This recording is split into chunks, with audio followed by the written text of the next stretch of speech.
బేగంపేట నుంచి సికింద్రాబాద్ వెళ్లే దారిలోని ప్యాట్నీ నాలా ఆక్రమణ తొలగించి పైన ఉన్న 8 కాలనీలకు వరద ముప్పు తప్పించాం. 40,000 కుటుంబాలు 1.6 లక్షల మందికి వరద ఇబ్బందుల నుంచి గట్టెక్కించాం. వరదలు వచ్చి ఓకే, ఇవి అప్రిషియేట్ చేస్తా గానీ జనరల్ గా యాటిట్యూడ్, వరదలు వస్తే మేము ఫుడ్ ప్యాకెట్ వేస్తాము, టీవీలలో చూపెడతాం గానీ ఓకే ఇట్లా చేస్తున్నావు సంతోషం, ఇట్లా ఎప్పుడో చేయాల్సి ఉండే. సో ప్యాట్నీ నాలా 72 అడుగుల వెడల్పులో ఉండేది. దానిని ప్యాట్నీ వద్దకు వచ్చేసరికి 10 అడుగులకు పరిమితం చేయగా హైడ్రా మొత్తం ఆక్రమణ తొలగించి పూర్తి స్థాయిలో విస్తరించింది. దీంతో వరద ముప్పు తప్పింది. సార్ మీరు ఉన్నారు కాబట్టే, మీ స్థానంలో వేరే అధికారిని పెట్టి ఉంటే ఐ స్ట్రాంగ్లీ బిలీవ్, ఓకే, నేను బలంగా నమ్ముతున్నా, ఏది తప్పకుండా వాడు పైసలు తీసుకొని ఓకే వాడు నామకే వాస్తి చేసి ఇప్పుడు ఈ మాత్రం కూడా ప్రజలకు రిలాక్సేషన్ దొరికేది కాదు. సో కాబట్టి ఆ విషయంలో మాత్రం రంగనాథ్ సార్ని అప్రిషియేట్ చేయాలి. ఇప్పుడు ఆయన లంచం తీసుకుంటే ఎవడు ఆపేటోడు? వాడు లంచం తీసుకుని ఏదో నామకే వాసి చేసినట్టు చేసేస్తే అయిపోతుంది కదా. But we appreciate you sir. Okay, you will be on the right history of Telangana. Okay, మన తెలంగాణ చరిత్రలో మీరు ప్రజలు గుర్తుపెట్టుకుంటారు. మీరు ఏమంటారు, there will be 2 sides of the history, the wrong side and right side. Modi will be on the wrong side of the history, you will be remembered on the right side of the history. అట్లనే ఏది so బాగ్లింగంపల్లిలోని Sriram Sagar పరిస్థితి, వర్షం వస్తే వణికిపోయేవారు. పక్కనే హుస్సేన్ సాగర్ వరద కాలువ ఉంది. ఆ కాలువకు వెళ్లే ఒక్కటే గుర్తుపెట్టుకోవాలి ప్రజలు. ఓకే, నేను గతంలో కూడా చెప్పినా మళ్ళీ చెప్తున్నా, చచ్చిపోయేటప్పుడు వీడు ఇంత ధనవంతుడు, వాడు అంత ధనవంతుడు, వీడు 100 కోట్ల అధిపతి అని ఎవ్వరికి రాయారు. మీరు గుర్తుపెట్టుకోండి. ఏం రాస్తారు అయ్యా సచ్చినాక? కీర్తి శేషులని మాత్రమే రాస్తారు. అంటే ఈ భూమి మీద నువ్వేమన్నా శేషం మిగిలించుకుంటున్నావురా అంటే కీర్తి మాత్రమే. కీర్తి అంటే ఏంది? నువ్వు చచ్చినాక ఎంతమంది నీ గుర్తుపెట్టుకుంటారో గదే నీ ఆస్తి అని ఒక పదంలో చెప్పేసి రాలు. అర్థమైందా? గంతే. ఇప్పుడు రాముని కాలంలో ఇంకో కాలంలో కూడా ధనవంతులు ఉండి ఉంటారు కదా, వాడిని ఎవరిని గుర్తుపెట్టుకోలే అని. ప్రజలకి ఎవడైతే మంచి చేసిండో అని గుర్తుపెట్టుకున్నారు. అది గుర్తుపెట్టుకోండి. అర్థమైందా? ఈ శరీరం మనం తిన్న ఆహారం భూమిలోకి వెళ్ళి వచ్చింది, మళ్ళీ సచ్చినాక భూమిలోకినే పోతుంది, ఏడికి పోదు, ఏ ఆకాశంలో పోదు, ఏడికి పోదు. సో ఏది హుస్సేన్ సాగర్ వరద కాలువ ఉంది. ఆ కాలువకు వెళ్లే కాలువను ఆక్రమించి కబ్జాదారుడు మట్టిపోస్తే హైడ్రాకు ఫిర్యాదు అందగానే రంగంలోకి దిగింది. కాలువను పునరుద్ధరించి వరద ముప్పు తప్పించింది. Good sir, thank you. మియాపూర్లో గుర్నాథ్ చెరువు, కాజాగూడలోని కాజాగూడ చెరువు, మల్కం చెరువుల ఇన్లెట్లలో భారీగా పూడికత్తును తీసి ఆయా ప్రాంతాలను వరద ముప్పు నుంచి తప్పించింది Hydraa. We appreciate you sir. Hydraa కాపాడిన ప్రభుత్వ భూముల వివరాలు ఇలా ఉన్నాయి.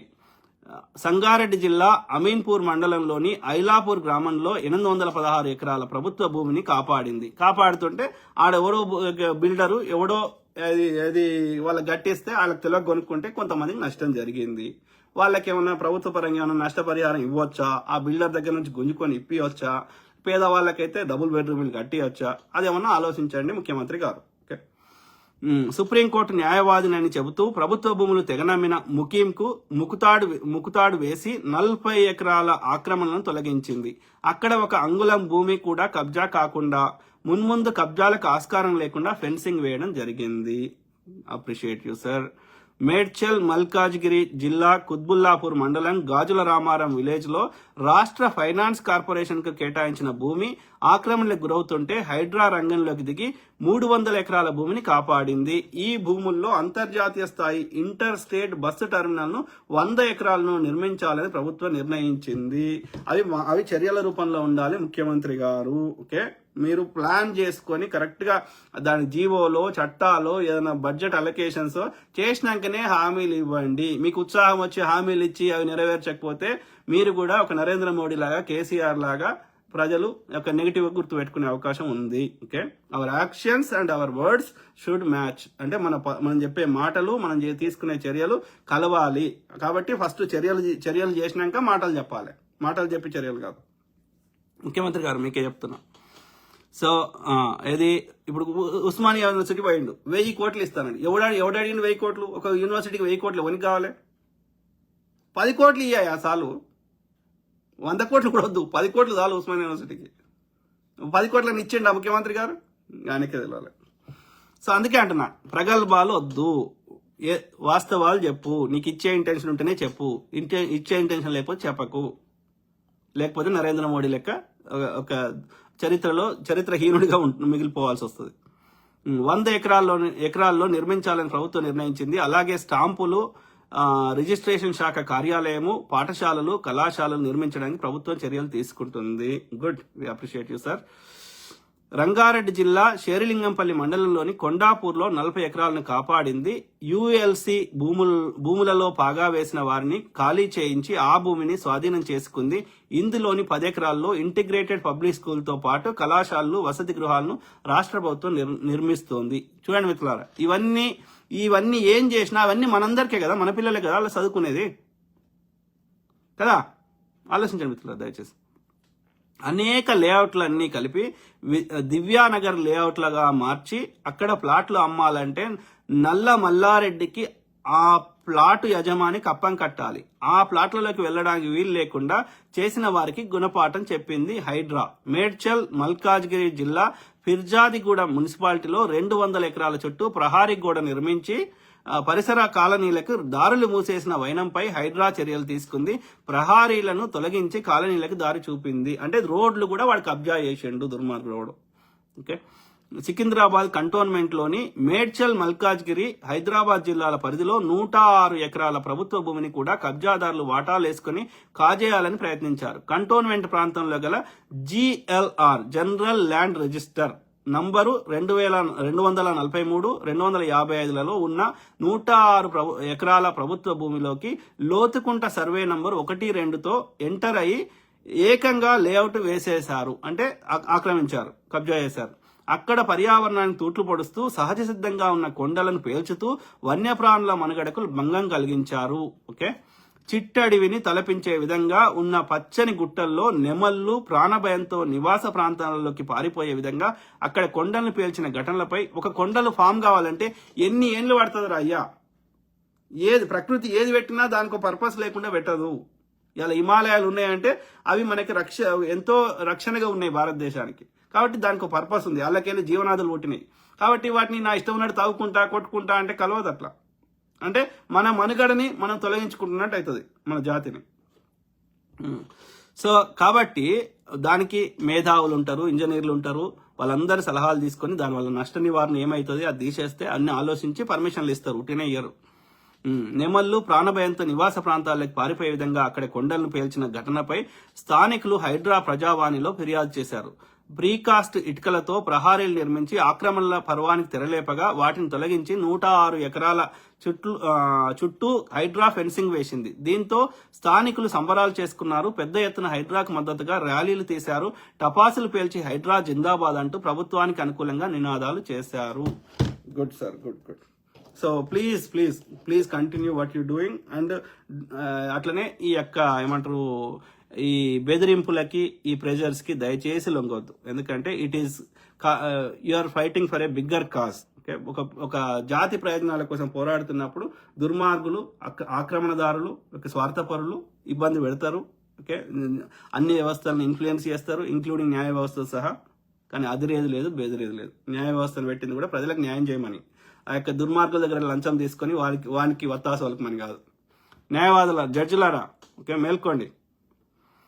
రంగారెడ్డి జిల్లా శంషాబాద్ మండలం బహదూర్గూడ గ్రామంలోని 25, 26 సర్వే నంబర్లలో 650 ఎకరాలను హైడ్రా జూలై 18న కాపాడింది. ఎక్కడేది? శంషాబాద్ మండలం బహదూర్గూడ అంట. ఇదే జిల్లాలోని శేరిలింగంపల్లి మండలం రాయదుర్గంలోని సర్వే నంబర్ 46లో ఉన్న 84 ఎకరాల ప్రభుత్వ భూమికి హైడ్రా ఫెన్సింగ్ వేసింది. Appreciate sir. హైడ్రా పునరుద్ధరించిన చెరువుల వివరాలు. మొదటి విడత హైడ్రా అభివృద్ధి చేసిన చెరువులు 6. అంబర్పేటలోని బతుకమ్మకుంట, కూకట్పల్లిలోని నల్ల చెరువు, పాత బస్తీలోని బమ్రుకున్ ఉద్దౌలా చెరువు, మాదాపూర్లోని తమ్మిడికుంట, మాదాపూర్లోని సున్నం చెరువు, ఉప్పల్లోని నల్ల చెరువు. ఈ 6టిని మొదటి విడతగా చేసిందంట. తర్వాత రెండో విడత హైడ్రా చేపట్టిన 14 చెరువులు ఏవయ్యా అంటే ఖాజాగూడ, తౌతానికుంట, పుప్పాలగూడ, భాగీరథమ్మ చెరువు, మదీనాగూడ ఈర్ల చెరువు, బాచుపల్లి ఎర్రకుంట చెరువు, రామంతాపూర్ పెద్ద చెరువు, సాహెబ్ నగర్ కాప్రా చెరువు, నల్లగండ్ల చెరువు, నల్లగండ్ల చెరువు, గంగారం పెద్ద చెరువు, మూసాపేట్ కాముని చెరువు, కూకట్పల్లి రంగధాముని కుంట, ఇబ్రహీం బాగ్ ఇబ్రహీం చెరువు, నాచారం పెద్ద చెరువు, జూబ్లీహిల్స్ కృష్ణకాంత్ ఎన్ పార్క్, నిజాంపేట్ తుర్క చెరువు. నగరం నలుదిక్కుల మినీ ట్యాంక్ బండ్లుగా హైడ్రా తీర్చిదిద్దుతున్న చెరువుల వివరాలు. ప్రగతి నగర్లోని అంబీర్ చెరువు, ప్రగతి నగర్ చెరువు, జీడిమెట్లలోని ఫాక్స్ సాగర్ లేక్, అంతే కదా, అమీన్పూర్లోని అమీన్పూర్ పెద్ద చెరువు, సరూర్ నగర్లోని సరూర్ నగర్ పెద్ద చెరువు. వీటిని ఏం చేస్తుంది, ట్యాంక్ బండ్ లెక్క చేస్తుందంట. ఓకే, కబ్జాలను తొలగించి 3,325 ఎకరాలు ప్రభుత్వ భూమిని హైడ్రా కాపాడింది. ఇలా ప్రభుత్వ భూముల ఆక్రమణ చెప్పిన ఇంతకుముందు చెప్పిన. సో అది మిత్రులారా. సో అట్లా ప్రతి అంశం మీద అవగాహన చేస్తా, అట్లనే మీ తరఫున వాయిస్ ఇస్తా. ఓకే, నిజం మాత్రమే చెప్తా. ఓకే, అది ప్రజలందరికీ మేలు చేకూరే విధంగా. ఏమంటున్నాడు అజయ్ కృష్ణశ్రీ, ఏమంటున్నారు బ్రదర్, మీరు హైదరాబాద్ షేర్లింగంపల్లి మండలంలో ఉన్న నల్లగండ్ల లేక్లో అపర్ణ కన్స్ట్రక్షన్ చేసింది. ఒకప్పుడు అక్కడ నీరు ఉంటుండే, అభివృద్ధి పేరుతో 2 ముక్కలు చేసింది. ఇలా చేయడం ద్వారా ఎవరికి ఉపయోగం? మీరు హైదరాబాద్ షేర్లింగంపల్లి ఉన్న నల్లగండ్ల లేక్లో అపర్ణ కన్స్ట్రక్షన్ చేసింది. అదే బ్రదర్, తప్పు కదా, అపర్ణ కన్స్ట్రక్షన్ చేసింది తప్పే. అపర్ణ కన్స్ట్రక్షన్ ఉంది తప్పే, ఆ పర్మిషన్ ఇచ్చిన అధికారులది తప్పే. ఓకే, సో అందుకే వాటిని సరిదిద్దే ప్రయత్నం చేస్తున్నాం కదా. చేస్తుంటే అడ్డుపడుతున్నారు కదా కబ్జాదారులు, న్యాయవాదులను ఇన్ఫ్లుయెన్స్ చేసి. అన్న ఏమంటున్నారు బ్రదర్, సోలమాన్ మనోహర్ మానుకొండ ఏమంటున్నారు బ్రదర్, అన్న కోడి చెరువు హైడ్రాకు తెలియదంటారా? చెప్పిండు ఆయన క్లియర్. ఈరోజు నేను పోస్ట్ చేసిన లింకు చూడండి, రా టాక్స్ విత్ వీకే. అంటే వేరే, ఇప్పుడు ఆయన బీజేపీ ఐడియాలజీ ఉందా లేదో నాకు తెలియదు, వంశీకృష్ణ అనే పేరు. సో కానీ బెటర్, అంటే అడిగే ప్రశ్నలు అవి కొంచెం బెటరే ఉన్నాయి మిగతా వాళ్ళకంటే. సబ్జెక్ట్ అంటే కంటెంట్, ఏదో కాలక్షేపం కాకుండా క్వశ్చన్స్ మనం ఏమైతే అడగాలనుకుంటున్నామో చాలా వరకు అట్లనే ఉన్నాయి. సో మీరు అడిగిన కోడి చెరువు గురించి కూడా అడిగిండు ఆయన. ఎవరు అడిగితే ఏమన్నాడంటే మన రంగనాథ్ గారు, ఆ కోడి పవన్ కళ్యాణ్ అంటే ఆయన 10 ఎకరాలు ఇంత కొనుక్కున్నాడంట 2014లో. సో అయితే ఆయన ఫెన్సింగ్ వేసిండు కానీ అక్కడ ఏమి కన్స్ట్రక్షన్ చేయలేదు. అంటే నీళ్లు ఆ చెరువులకు వచ్చేది ఆపలేదు, కానీ అక్కడ ఫెన్సింగ్ వేసిండు, అది కూడా తప్పే. సో మేము నోటీస్ ఇచ్చినాము, మళ్ళీ కూడా ఇస్తాము అని చెప్తున్నాడు ఇది కోడి చెరువు గురించి. కాకపోతే ఆయన ఏం కన్స్ట్రక్షన్ చేయలేదు కాబట్టి అది పెద్ద నేరం కింద రాదు. అట్లాంటివి చాలా ఉన్నాయి, వాళ్ళకి కూడా మేము నోటీస్ ఇస్తాము అని చెప్పిండు రంగనాథ్ గారు. చూడండి ఆ వీడియో చూడండి, 3 గంటలు ఉంది. కానీ ఆయన అంటే వేరే కేసుల గురించి కూడా మాట్లాడిండు, నల్గొండ కేసు, అవి ప్రణయ్ అమృత ప్రణయ్ది వేరే కేసు, ఆయేషా మీరాది. అంటే సబ్జెక్టు మంచిగానే ఉంది. అంటే 3 గంటలు అయినా కానీ వర్త్ వాచింగ్. 1.5 hour దాకానేమో ఈ వేరే ఆయన పొలిటికల్ ఈ కేసుల గురించి, ఇంకో 1.5 hour ఏమో హైడ్రా గురించి మాట్లాడిండు. బాగుంది ఆ వీడియో, చూడండి.